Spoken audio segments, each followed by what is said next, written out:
videos, please like, share, and click the bell button to subscribe.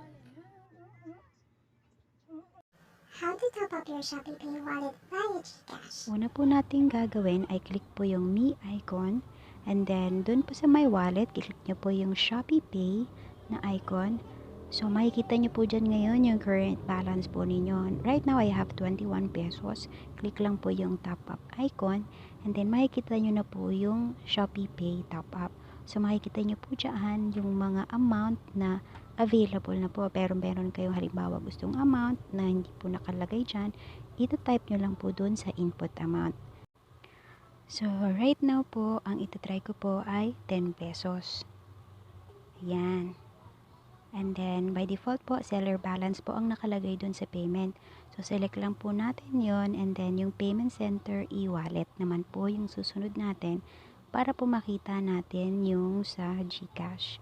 Ayan po. So, click lang po yung GCash, and then click po yung confirm, and then lalabas na po doon yung top up amount and then total payment po ninyo. So, click nyo lang po yung pay now button. Ayan. Pagkatapos po nun, i-confirm po ninyo yan. So, nakalagay po ulit doon, and then click nyo lang po yung pay na button.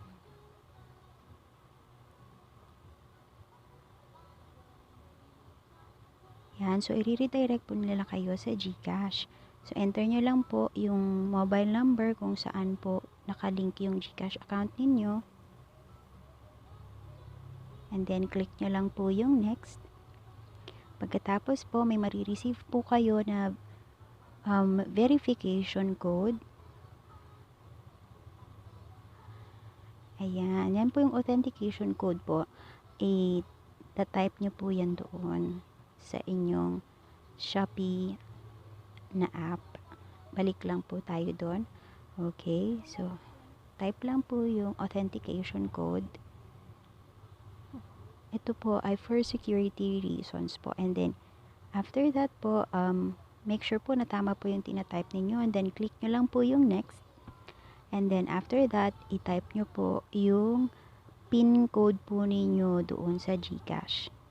Then click nyo lang po yung next. Pagkatapos po nun, i-confirm nyo lang po ulit yung payment ninyo. So, click nyo lang yung pay. Yan. So, may marireceive ulit kayo na confirmation message from GCash. And then, ilalabas po doon sa Shopee account po ninyo or doon sa Shopee app po ninyo yung top-up details po ninyo. Like yung kung successful na siya, yung amount, makikita nyo po doon. And then, makikita nyo po na nadagdag na siya doon sa Shopee Pay balance po ninyo. So, real time po yung pagdagdag noon. Okay? So, ayan. So,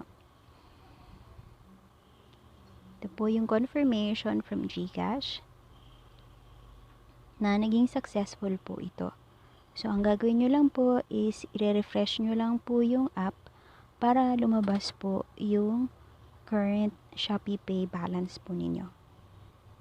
I hope nakatulong po itong video na ito sa pag-top up ng inyong Shopee Pay via GCash. Once again, this is your Ate Bang.